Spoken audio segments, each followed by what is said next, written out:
Si Titanic était un film d'horreur, l'histoire serait très différente. J'ai créé cette version de Titanic via une intelligence artificielle. Voici à quoi ça ressemblerait. Nous sommes en 1912.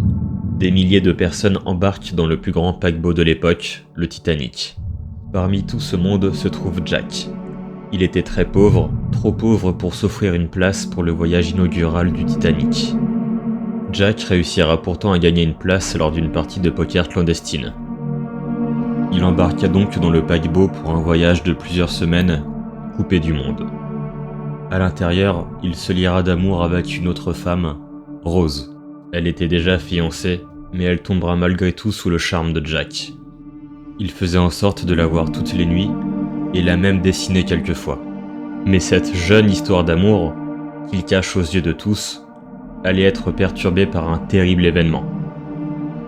Lors d'un énorme dîner, la majorité des passagers étaient conviés pour manger, danser et s'amuser. Mais environ 30 minutes après la fin du repas, une vingtaine de personnes commençaient à s'évanouir.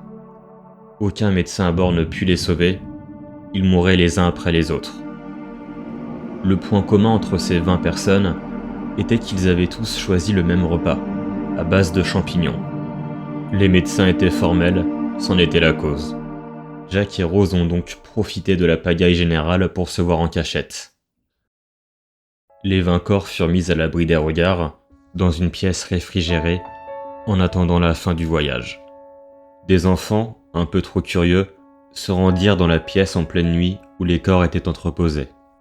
Mais à leur surprise, il n'y avait aucun corps allongé devant eux. Les corps qu'ils voyaient étaient debout. Avant même qu'ils ne puissent crier, les cadavres vivants leur mordirent la gorge. La porte de la pièce réfrigérée était maintenant ouverte. Et ces 22 corps qui s'échappèrent en quête d'autres proies. En moins d'une heure, ce sont des centaines de personnes qui se firent attaquer dans leur sommeil. À la moindre morsure, ils devenaient peu après comme eux. Sur le bateau, on appelait ces morts vivants les immortels. Les agents de sécurité étaient dépassés. Ils piégeaient et brûlaient un maximum d'immortels, mais cela déclencha un incendie à l'arrière du bateau.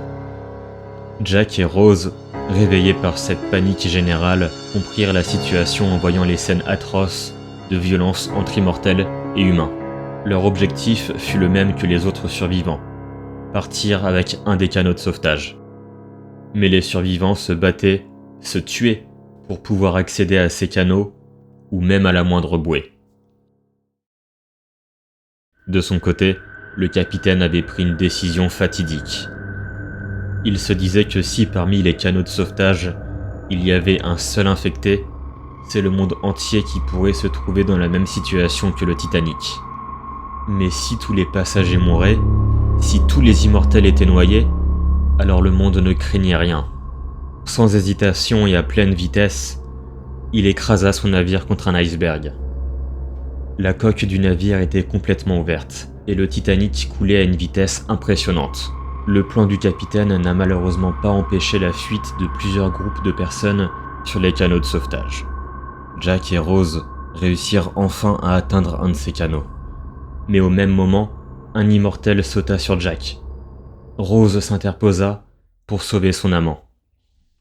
Dans ses derniers instants de lucidité, elle demanda à Jack de s'échapper, de vivre et de ne jamais l'oublier. Jack, en larmes, monta sur le bateau tout en regardant sa bien-aimée devenir l'une des leurs. Il perdit connaissance. Pendant ce temps, le groupe qui était avec Jack sur le bateau se dirigeait vers la terre ferme.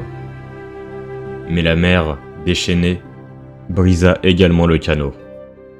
Malgré la violence des vagues, Jack se réveilla et s'accrocha à une pièce du canot, et après un long moment de dérive, il vit enfin la terre ferme. Et à ce moment-là, il se rappela des dernières paroles de Rose, et se promit de vivre et de ne jamais l'oublier. Mais il ne savait pas encore que cette promesse ne sera pas si facile à tenir.